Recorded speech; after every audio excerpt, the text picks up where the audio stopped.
nadharia za uongo, na kisha baada ya kufanya yote kusimama imara wakisema, maana msingi mwingine hakuna mtu awezaye kuweka isipokuwa ni ule uliokwisha kufanya nini? Kuwekwa. Katika Wakorintho wa kwanza 3:11. Walisimama, maana yake hata wanafunzi wa Yesu tutakuja kujifunza walisimama imara. Kumbuka hata wanafunzi wanaambiwa kwa mamlaka gani mnahubiri kwa jina la Yesu? Wakasema sisi hatuwezi kuacha kuhubiri kwa jina hili la Yesu. Unaona, hatuwezi kufanya nini? Waacha kuhubiri. Inatupasa kumsikiliza Mungu kuliko nani? Kuliko mwanadamu. Sasa twende kwenye somo lenyewe. Naweka tu msingi kidogo hapo. Uhusiano wa baba na mwana ndio nataka tugusie hapo, sawa? Hilo ni onyo tu. Maandiko yanaonesha waziwazi uhusiano kati ya Mungu na Kristo.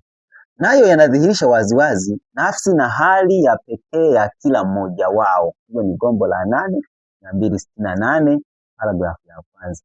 Sasa ngoja nikuoneshe. Si hili la 8 tunaandika tu hapa 200, sawa? 68:1. Nikitaja jingine ndio naliandika, sawa? Maandiko yanaonesha waziwazi, hilo gombo linasema, Gombo la 8, Shuhuda kwa Kanisa, Gombo la 8 ukurasa wa 268 paragrafu ya kwanza, nasema maandiko yanaonesha waziwazi uhusiano kati ya nani? Ya Mungu na Kristo. Nayo yanadhihirisha waziwazi nafsi na hali ya pekee ya kila mmoja wao. Sawa? Nafikiri tuko pamoja. Nasema hivi,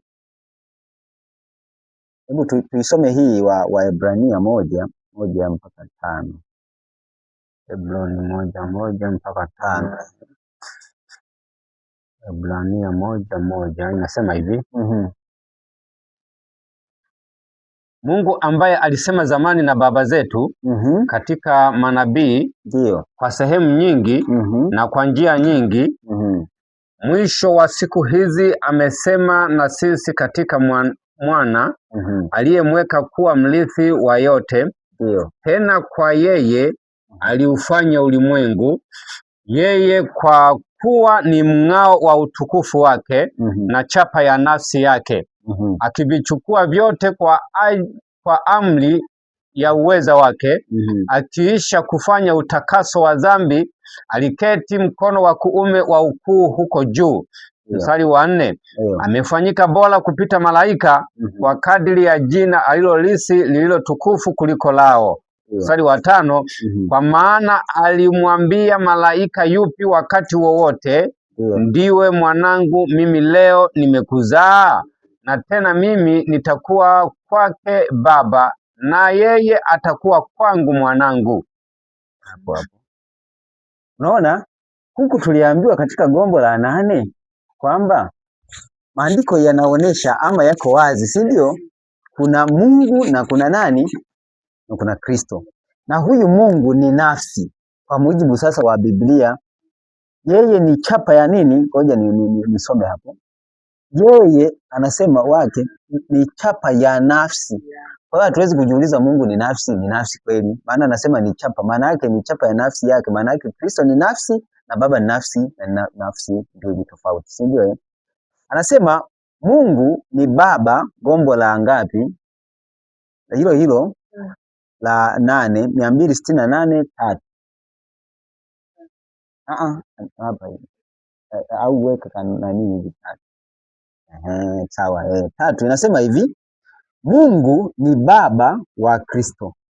Sawa? Na kama tunajikumbusha hapo, ukiwa na maswali tunaulizana, si ndio? Mungu ni baba wa nani?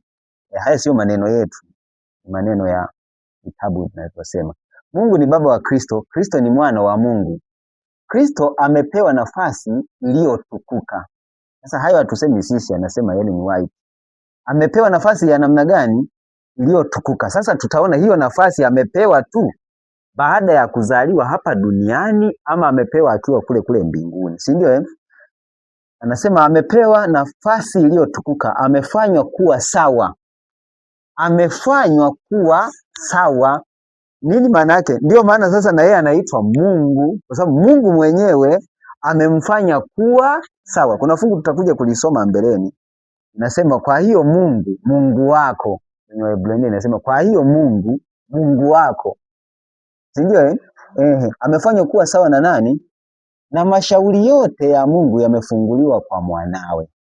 Yamefunguliwa kwa mwanawe. Sasa twende Waebrania 1:5 inasema kwa maana alimwambia malaika yupi wakati wowote, ndiwe mwanangu, mimi leo nimekuzaa, na tena mimi nitakuwa kwake baba na yeye atakuwa kwangu mwana.